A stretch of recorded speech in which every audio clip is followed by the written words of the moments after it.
Mini vlog. Hello mga Marky! Another day, another mini vlog na naman, kaya tara, samahan nyo kami. Bago ang lahat, nung umaga, dumating na nga pala tong in-order ko sa Orange App na animal trolley case. Kung naghanap kayo ng perfect travel bag for your kids, ababe, eto na yun. Pinalhan nga pala namin si Kayden ng travel bag para kapag umaalis kami, dito na nakalagay yung mga gamit niya. 18-inch nga pala to mga mare, and napili naming design is itong giraffe. Meron pa nga silang ibang designs like lion, dinosaur, and cat. Dito sa giraffe talaga ako nakitan, kaya ito yung pinili ko para kay Kayden. Gagamit na nga ni Kayden to kasi nagpaplano na lang kami ni Daddy Anton na umalis na lang sa birthday ko. May isang parcel pa nga akong dumating at eto nga yung cartoon felt handbag. Color yellow nga rin pala yung kinuha ko para naman matchy-matchy dito sa may travel bag ni Kayden. Hilig nga rin si Kayden sa color yellow kasi nga dahil dun sa wheels on the bus. Ito naman yung last parcel na na-receive namin nung araw na yan. So, eto nga pala mga mare, ang Bass water bottle with shoulder strap and drinking straw. So, diba ang bongga, pwede nang gawing inuman ng bata at pwede pang maging laruan dahil nga sa design niya na bass at doon sa may gulong. May kasama na nga rin pala to mga mare na straw at strap. Kung bet nyo nga rin pala yung mga pinakita ko sa inyo, ilalagay ko na lang yung mga link sa comment section. Hapon naman mga mare, umalis nga pala kami ni Daddy Anton at ang gamit nga namin dito is yung e-bike. Nagpunta kasi kaming malolos dyan para naman bisitahin namin yung lolo ni Kayden na papa ni Daddy Anton. Sama nga namin yung mga ninong ni Kayden dito at nag-i-scooter pa nga dito.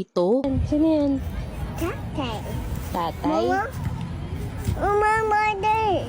Share ko nga lang din pala sa inyo mga mare na hindi naabutan ni Kayden yung lolo niya na papa ni Daddy Anton. Pero kahit gano'n, pinapakita pa rin namin kay Kayden yung picture ng tatay Ronnie niya. Tapos kapag pumupunta naman kami dito, tinuturuan namin siya ni Daddy Anton na eto nga yung tatay Ronnie niya. By the way mga mare, maya-maya bumili nga si Daddy Anton itong merienda namin. Bumili lang siya ng mga fishball at kwek-kwek dyan. Ako mga gantong pagkain pa lang solve na kami. Kayden naman kapag kumakain ng kwek-kwek, ayaw niya yung balat, gusto niya yung itlog lang. Kaya ako na lang kumakain ng balat tapos binibigay ko sa kanya yung itlog. Madilim na nga neto, tignan nyo naman yung langit at napakaganda. Kakatuwa nga tong si Kayden kasi hindi talaga siya napapagod at naghahabulan pa nga sila ng daddy niya dyan.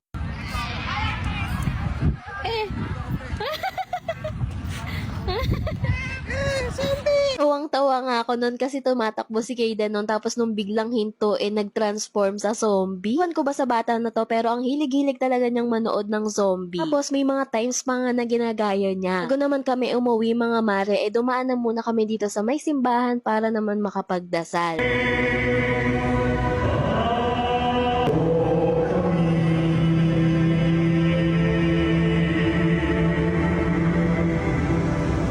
Tapos naman namin sa simbahan dumiretso naman kami dito sa may bayan para tumingin-tingin at eto nga yung una naming nakita.